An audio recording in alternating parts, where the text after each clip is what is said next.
All right then, welcome to Homo Politicus on Enterprise TV. It's yet another episode in the series, and today we're looking at this. Federal government and state governors reach 3-month agreement on local government allocations. Is that the way to go? You must be familiar with the saying, there is no smoke without fire. All we see here is some smoke, meaning the flames are hidden behind or could be hidden behind. Now, the story is that there are very strong indications, after all, that the federal government and state governors are in bed to place a 3-month moratorium on local government autonomy over concerns arising from what has been described as impact on salary payments and operational viability. Well, if you think that is too much English in the statement, we'll break it down for you shortly. The development means local governments may wait till October before the implementation of the Supreme Court judgment in the direct payment into their respective accounts.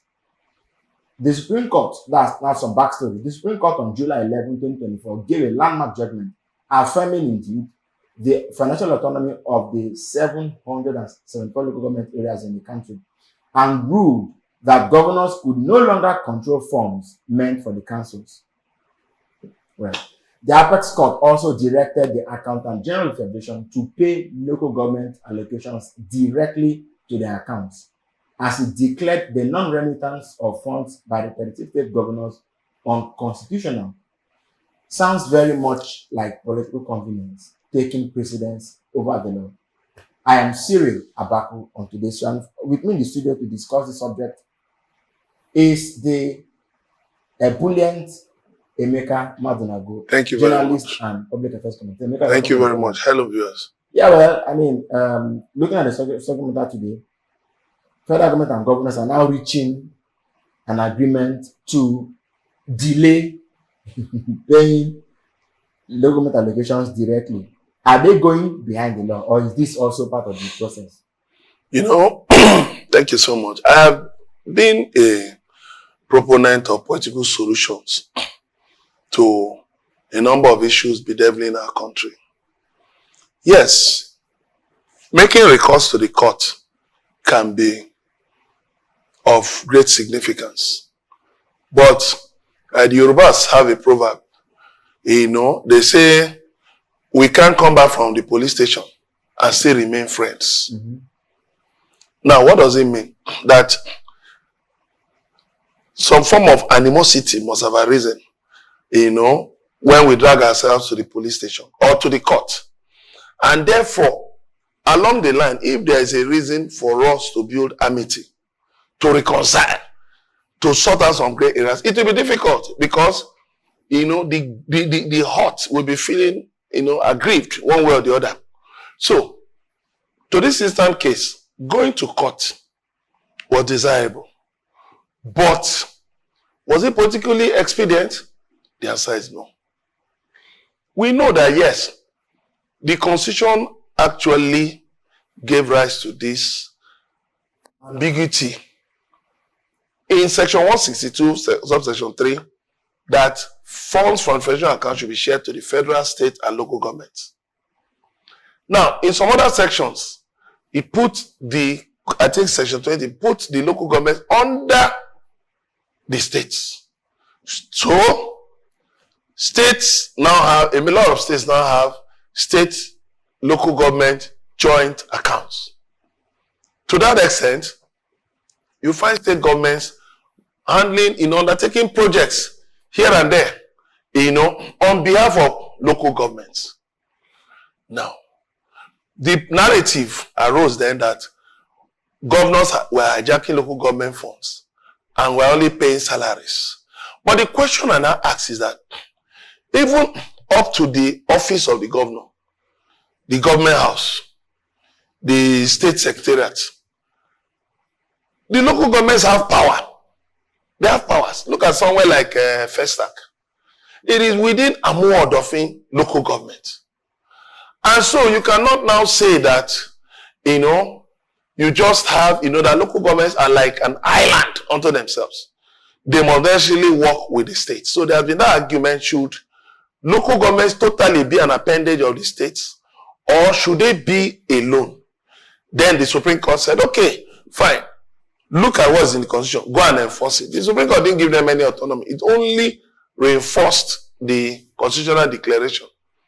Then what happened? Now, a lot of things have to be untangled. And these things will take time. And what was the premise of the suit? That some states had not held local government elections. But what was the problem? The acrimonious style of politicking we practice in Nigeria. So governors, using that as a convenient excuse, now made resort to caretaker or transition committees to run the councils ad infinitum. Now governors are being forced to hold election. But in some states, they've amended their electoral laws. Like in one of the states in the southeast, they amended the law that collation of local government election results will be done in the capital, which is against the Electoral Act 2022 of the Federal Republic of Nigeria, which specifies that collation will be that INEC does not organize elections for local government, and so the state independent election bodies will have precedence or right of way as it were to determine how. But they don't have precedence over the Constitution. Mm-hmm. But is the argument in any way suggesting that the Electoral Act is the Constitution? No. The Electoral Act is tied to the Constitution. It derives its power from the Constitution. Yeah, okay.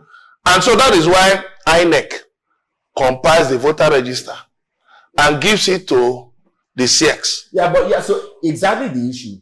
The powers, in determining the powers of each of these bodies, INEC has the register, can give to the CX, which is fine. It's like a moral thing that they're doing. Yes. And then the Electoral Act is made almost... No, it's a legal thing, not moral. It's legal. Yes, because the law specifies... allows them to do so. Yes. Fine. So, because INEC, of course, organized the LG elections in 1999, but thereafter it became the State Independent Electoral Commission. But the point we're making here is, to what extent is the collation of election results in state capital irregular with Electoral Act to the point of invalidating it as a choice being made by the CX? Ordinarily, all politics is local. Sure. So, collation naturally starts from the polling unit. Because we've been told that the recommendations or the provisions of the Electoral Act are more like guidelines or suggestions, and that INEC can... No, there are guidelines attached to it. That's a separate thing. There are guidelines. All these things have to just do with semantics, playing politics with semantics. There are guidelines attached to it. That's why even in calling for restructuring, people have been talking about the fact that the BVAS, the biometric, voter, is a bimodal voter accreditation system, and the IREV should be put into the new constitution. So that has to be in the constitution and in the Electoral Act. So, to that extent, you have to start collation. Collation must be transparent. It must start from the polling unit, then go to the local government, from the local government to the state capital. That's the precedence we have set. So you cannot just take the results and go and collect them in the state capital. It cannot work because there are actually decided cases on that. No, you see, let me tell you, the thing is this. Part of our problem as Nigerians is that we have acquiesced to doing things the wrong way. And so we just, get away with the excuse. We just come out with the excuse that only in Nigeria. But it's not only in Nigeria. We cannot continue pretending that we're doing the right thing when we're doing the wrong things. But if I may just butt in here, when the apex court of the land has spoken in a matter brought before it by the federal government itself, why doesn't it sound to me like it's the best thing that happened since 1999? That the president is now going behind the law, behind the judgment of the Supreme Court, to reach an agreement. Is that even legal? You see? I thought political solutions only came when every other means has been tried and wouldn't be viable. Yeah, there have been such instances. They are adducing now about salary payment and operational viability, and I'm wondering, what do those exactly mean? Yes, you know, it is one thing to go to court. It's another thing for the judgment of a court to be enforceable. That's the problem. So, we have 774 local governments across the country with unique characteristics, geography, administrative style, and all of that. Now, in rushing to the Supreme Court, the intention appeared to be just about, to be genuine, okay, just about ensuring the transparency of local government. But gradually, other things became apparent. That certain people at the federal level felt that they should extend the president's powers to the local government by making local governments politically autonomous. So the argument now was not just about financial autonomy, as specified in Section 162, subsection 3. It was also about looking for a way to torpedo the constitutional provision that puts local governments under the administrative, under the political control of the state houses of assembly. So now, that modeled up the entire thing. Because a different thing, you can see that after the Supreme Court judgment, the narrative that some people were trying to sell, which of course ran into a brick wall, was that the Supreme Court had granted autonomy. Financial autonomy? No. It started first with that the Supreme Court had granted autonomy until people began to come out to break it down. That no, that the Supreme Court only reiterated the constitutional provision in Section 162, subsection 3 about financial autonomy. Now, was there really financial autonomy? The answer is no, because it only said share, but it didn't now talk about how the funds shared will be administered. Like the federal government, if a state wants to borrow money, it has to make recourse to the federal government, through the federal government to the National Assembly. Now, it's the same thing. If a local government needs funds, it will make recourse through the states, and then the states will put everything together to the federal government, to the National Assembly through the executive. So, where is the financial autonomy? In payment of salaries. Can you generate, how many local governments in Nigeria can generate, on their own, generate internal revenue, IGR, internal generated revenue, to pay workers, to do roads, to do schools, to do anything? How many states in Nigeria, how many local governments can actually do that?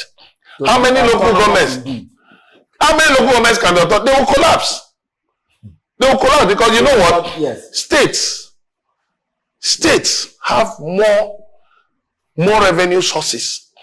Yes, than local governments. But from your argument, Emeka, you come across to me as one who believes that the moratorium is the best thing that happened since the judgment. You see, that moratorium should have come before the suit.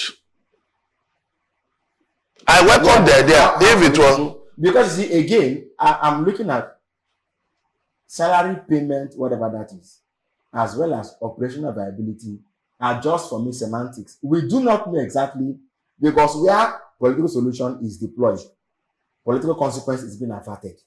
We do not know exactly what the political issue is beneath the table. Because when the president and governors are meeting, the political destinies of key members of the elite is at stake. That's for me. That is it. So what is the real issue here? When they say, when you are eating, observe table manners. You don't go to the house of you are invited to a meeting. You don't go to your host's house to fight. Yeah, no, you don't. And so when governors meet with the president, they are their best behavior. Yeah. So they appeal, Mr. President, you see, based on this and that. And there are times the president might find himself boxed into a corner. That's what I thought. He may not have any leeway.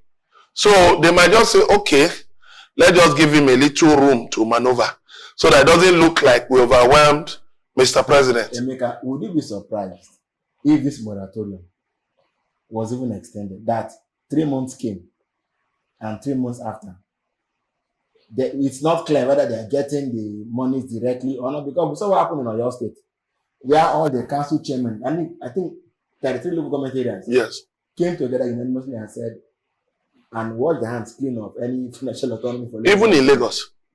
Have you asked where the LCDAs are now? They become area offices. Yes.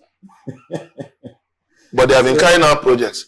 In fact, the national president, I think, of the Association of Local Governments, I understand, is the national president, is the council chairman for one of the LCDAs in Lagos State. How do you put that? So, the point is this. It is easy to rush to court.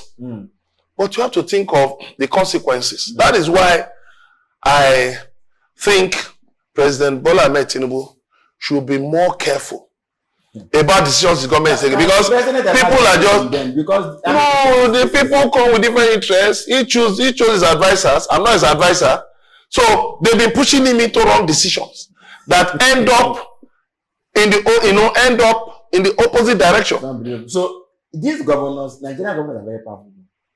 They have the capacity to pull the rug from beneath it, even the president's feet. I mean, besides with Goodluck Jonathan, right?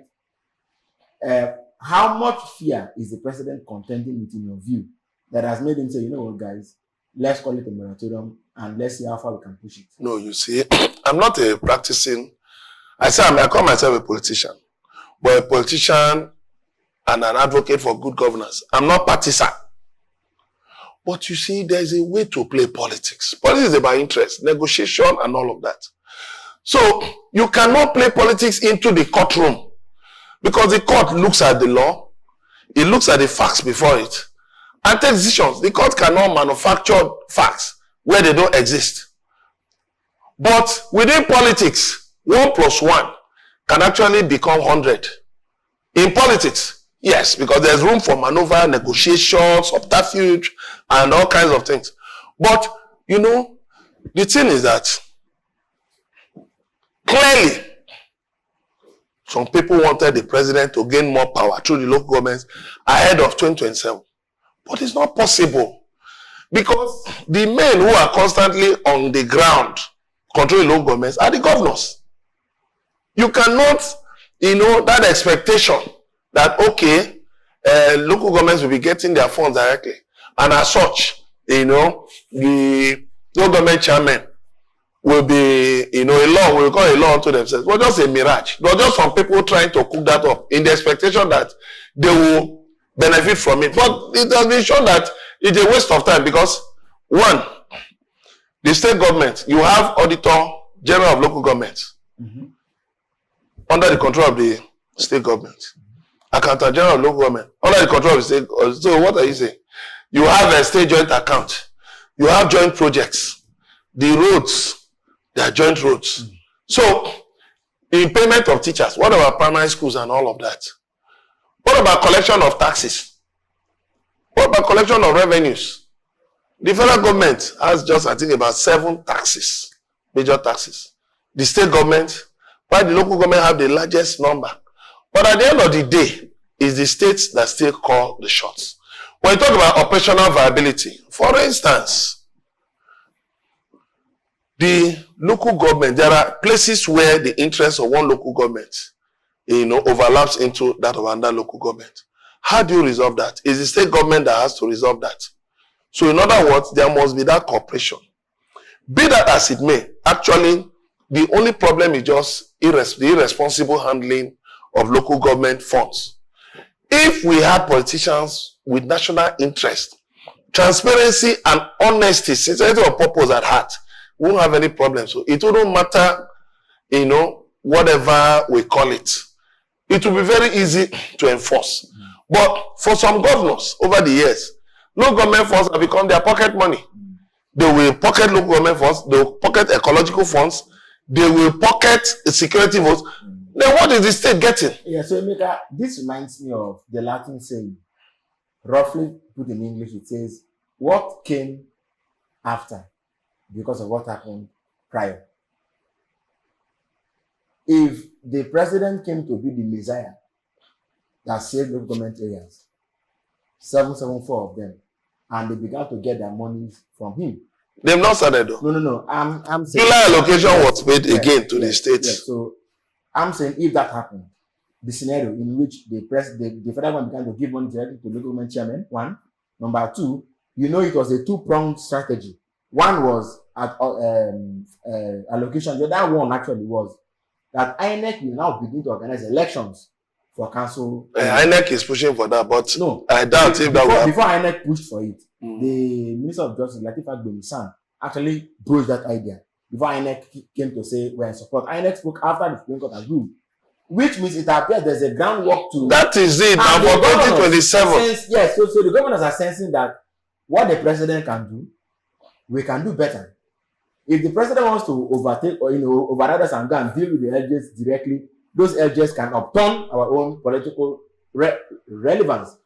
The other case is that if we're able to secure the local government areas, we have the power to overturn it. So it's like if it happens before us, it means our own outcome will be determined by you. But if it happens before yours, your own outcome will be determined by us. So this is like the governors and the president going toe-to-toe. And the consequence is local government area autonomy, which the Supreme Court has ruled and said financial autonomy to local. But now there is no financial autonomy. Can I tell you what? Let me tell you, it cannot happen. Let me tell you something. Just like a child just wakes up one day.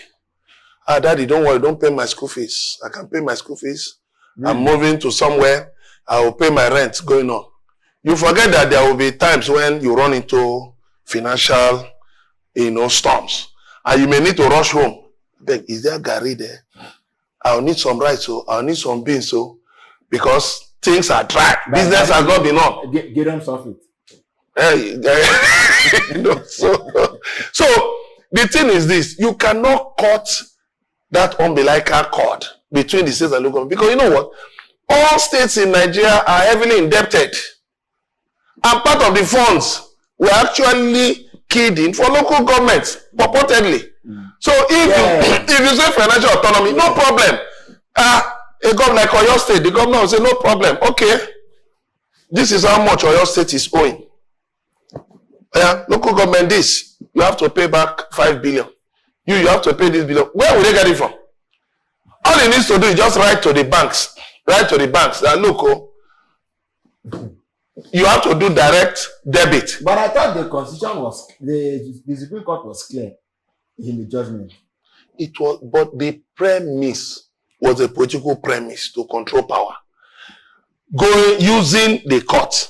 But of course, the court does not donate, justice. So, but hold on. There are wider implications of having a case in which the Supreme Court has ruled, and the federal government will set aside that ruling or that judgment, and then up the political solution. What happened last year in the Naira? The states went to Supreme Court.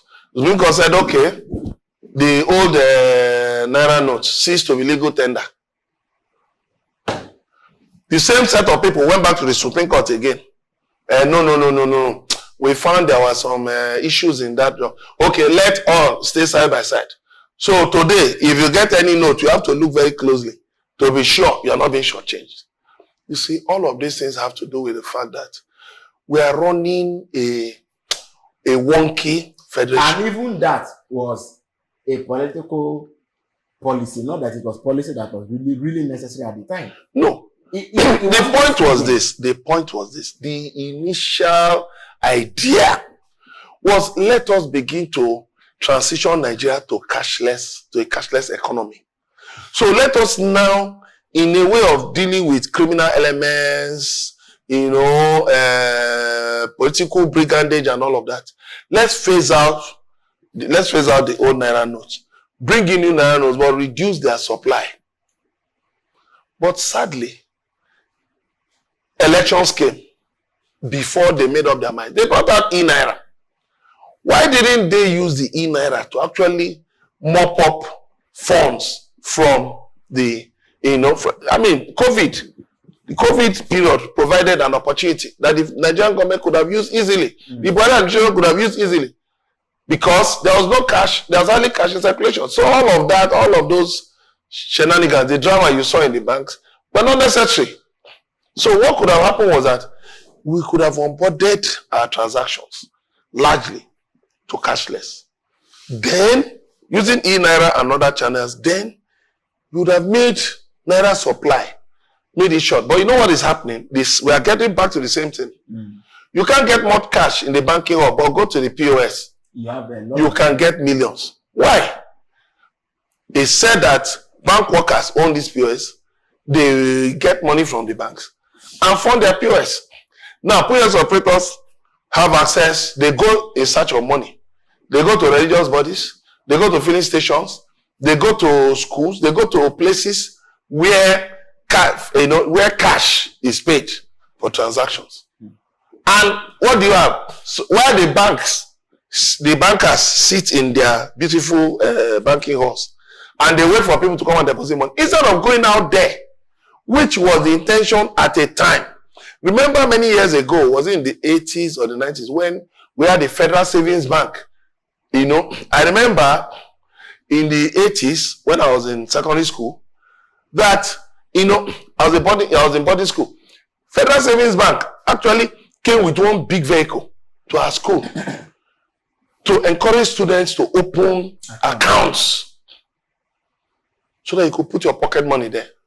So, but what happened to that? Federal Savings Bank died. Where is that culture? Gone. We move forward a bit. Banks now started opening cash points in different places. But what happened again? We killed those ones. So, at the end of the day, we now brought POS, thinking it would be more convenient. But what did we do?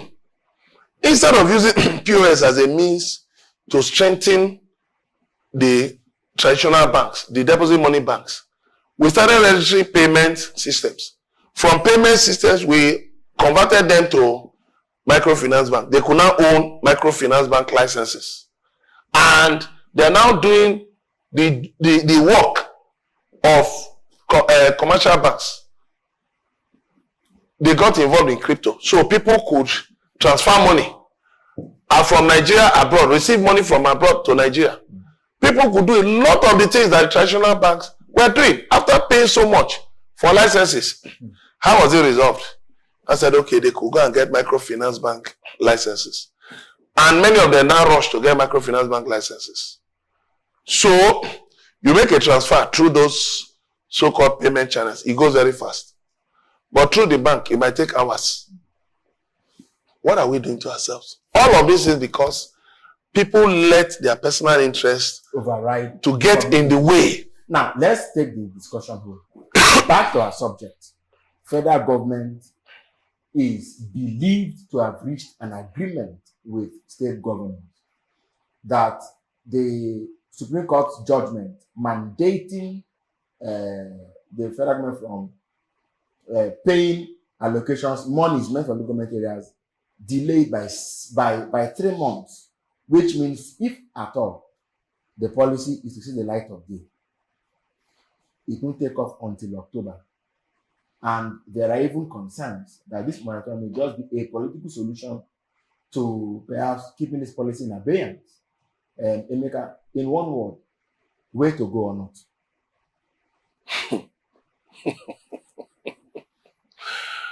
Hey, you see, I'll repeat what I said before. Let's find a way to explore negotiations. Or, if I want to put in the legal term, arbitration. At the expense of the nation's apex. No, not at the expense. There was no need going to the apex court.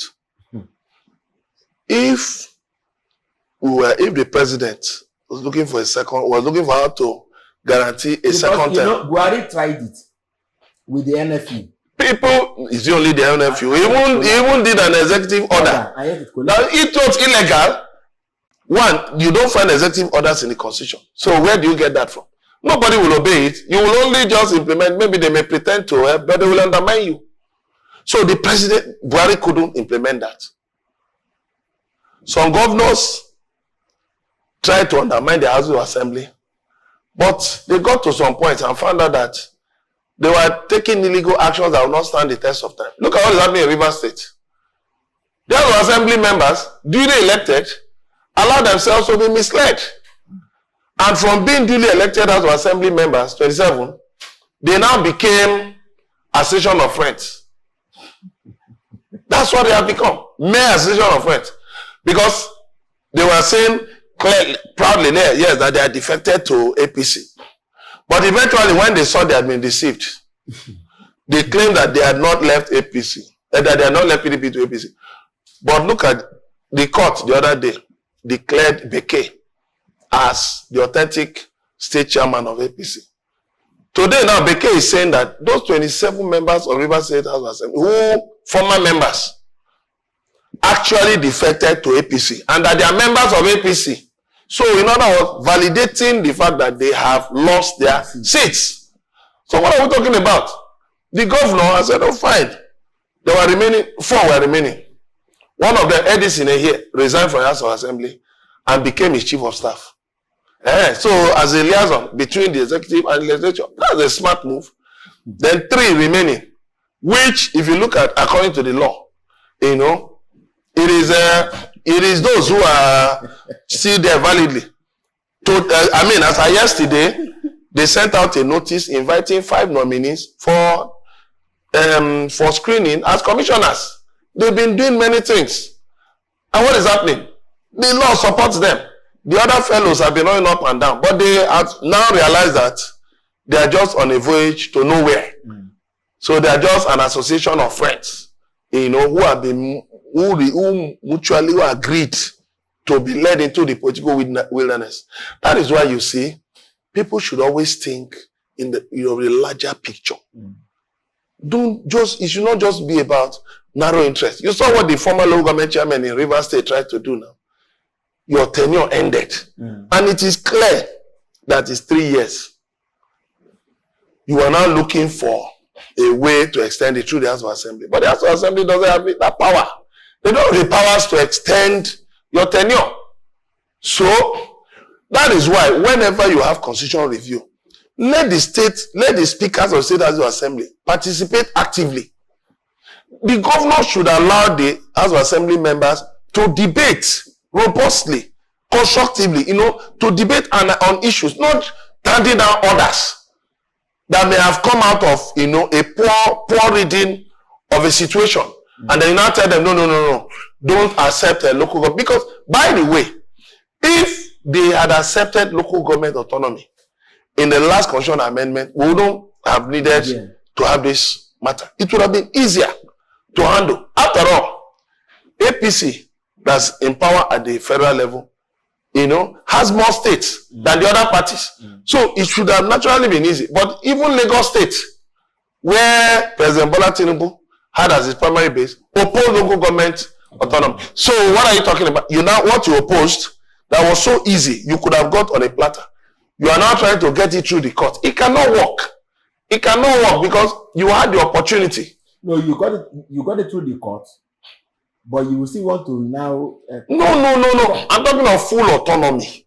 Okay. President Muhammad Buhari wanted full autonomy. Judicial autonomy, legislative autonomy. He wanted full autonomy. Yes, they got legislative autonomy. I think they got judicial autonomy, I think, to some extent. Especially at the federal level. But, remember former Lagos State Governor Akin Umembode, when he went for a function at the Lagos State High Court, he was saying no, that I don't support judicial autonomy, that it's not their business to be, so you mean they'll be buying cars for themselves, it's not their business. Why? Because governors want to still have control. They want to have control over the House of Assembly, they want to have control over the courts. They just want to sit like emperors. But they forget that there is the other side. The coin has 3 sides. Left, right, and the middle. They look at only one side. What about the other 2 sides? So, now, this should have been given to you on a platter by the National Assembly. But you rejected it. And later you realize that, we should have got this thing. You are not going through the court. But the court cannot donate judgment now. It cannot rule on facts that are not before it. So what I believe will happen is that they will eventually mutually agree to go back to the Supreme Court to say, vacate that judgment. No, but the constitution is clear. I mean, the provision the court only upheld. It didn't necessarily interpret.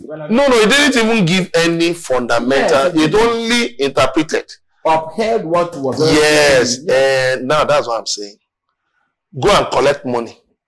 It's different from you can spend the money the way you like. Right. Because if the section 162 subsection 3 says that the money should be shared to state, federal, states, and local governments, right? Now, it doesn't specify that the payment of salaries, local governments have autonomy. In borrowing money from banks or other institutions, local governments have autonomy. In handling internally generated revenue, local governments have autonomy. All those things are not specified. So you still have those hurdles to cross. And before you know what's happening, now we are going to get into 2025. And remember, governance will just take place for the next 1 year. Between now and May next year. From June next year till the end of 2026, and then up till I think February. February 2027. It will be politics. So they are being careful that this matter does not drag too long, and then everything is torpedoed. So the best thing is this: they have realized that one, they played themselves out. So it's good that they've come back to the negotiating table. It's okay, no problem. Let's obey the Supreme Court ruling. Let the funds be paid directly into local government accounts. But you know what? There are still many things. Like one state, when I saw somebody listed some of the obligations that a state in the South tied to local government funds, it will be difficult to. Some money goes to the House of Assembly from local government funds, goes to one thing or the other. So it will be difficult to untangle those things. Because if you untangle it, it's going to affect the running of the states. And at the end of the day, how do you put everything together? So the best thing is this: let them agree that yes, we will obey the Supreme Court ruling. Yes, the Supreme Court judgment, we will obey it. But let us promote transparency, accountability, and openness, open government, so that it will be easier for local governments to at least develop and make impact within their communities. Or more like reach an agreement that the moment the money comes, I'm just saying, money comes into your accounts, the banks should quickly reverse the transaction or to pay it back to the state government. Well, no, it's very simple. Look, there are loans, outstanding loans. Who is going to pay them? You pay them back. Okay. Yeah. So at the end of the day, let them just find, like I keep saying, in different issues, reach a political solution. Even in judicial matters, you have the option of arbitration. Right. In arbitration, openly, you can discuss. Yes, it may just be a fine place to do. Like a family meeting. Yes, but if you now become adversaries, the court will help you to do it the way. Yes. At the end of the day, when your eyes clear, you start looking for a political solution. What you should have done from the beginning. All right. What should have happened from the beginning? But I mean, this is where we are right now. Federal government and state governors are in bed. They are seeking to have common grounds on local government, financial autonomy for local government areas. We hear that they are seeking to place a moratorium, a 3-month moratorium, I may say in the first instance, on monies allocations being paid directly to the local government areas. You do know that, was it in July also when the Supreme Court ruled and said that all monies belonging to the councils should be paid directly to the councils, and that if any council had not held elections, they shouldn't get any monies. All money must be paid directly to the councils, and that the councils must be run not by caretaker committee appointed by governors, but by democratically elected leaderships. But as it stands now, all of that may just be put in a corner pending the outcome of this matter on the table, which is to say that the governors and the president have agreed, that's what we hear, have agreed to place a moratorium on that Supreme Court judgment. Emeka must thank you for. Thank you very much. Being here with We us. can't exhaust the conversation. I mean, Nigeria always gives you topic after topic to chew upon, and topics are usually very pregnant. But that's how far we can go home politicals today. I'm Cyril Abako. Thanks for watching. Bye for now.